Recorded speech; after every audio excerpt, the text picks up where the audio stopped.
उन्वान दादी की लाजवाल कहानियां। एक दफा का जिक्र है कि एक छोटे से गांव में इवलीन नाम की एक अक्लमंद और शरीफ दादी रहती थी।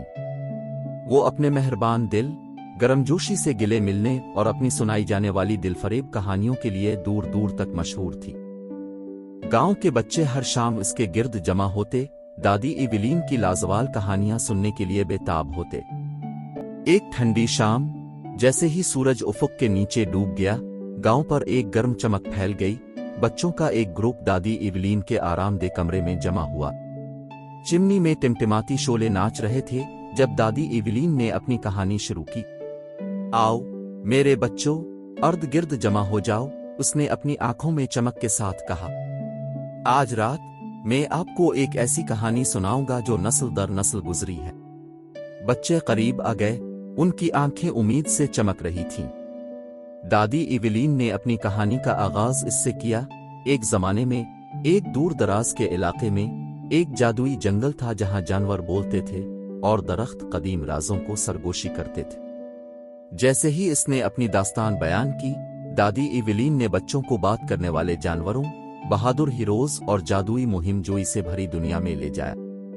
बच्चे हंसे, हानपे और बड़ी तवज्जो से सुन रहे थे क्योंकि दादी इवलीन के अल्फाज ने उनके जहनों में वाज़े तस्वीरें खींची थीं। उसने ड्रैगनों के बारे में बात की जो इतने खौफनाक नहीं थे जितने वो लग रहे थे, परियों के बारे में जो खालिस दिलों के साथ ख्वाहिशात का इजहार करते थे, और ऐसी जादुई सरजमीनों के बारे में जहां रहम ने जुल्म पर फतह हासिल की। लेकिन दादी इवलीन की कहानियां सिर्फ जादुई दायरों के बारे में नहीं थीं। उन्होंने अहम असबाक भी किए।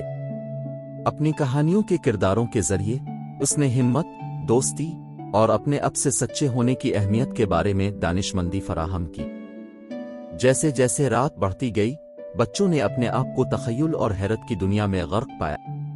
वो गुजरते वक्त के बारे में भूल गए जब दादी इवलीन की कहानियां जादुई टेपिस्ट्री की तरह खुल गईं।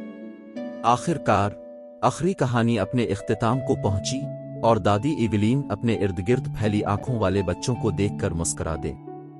याद रखो मेरे अजीजों, इन कहानियों का जादू सिर्फ हैरत अंगेज मुहिम जोई में नहीं है, बल्कि उनके असबाक में भी है। बच्चों ने दिलफरेब कहानियों के लिए दादी इवलीन का शुक्रिया अदा किया और खुशी से भरे दिलों और तखय्युल के जादू से गूंजते जहनों के साथ घर चले गए।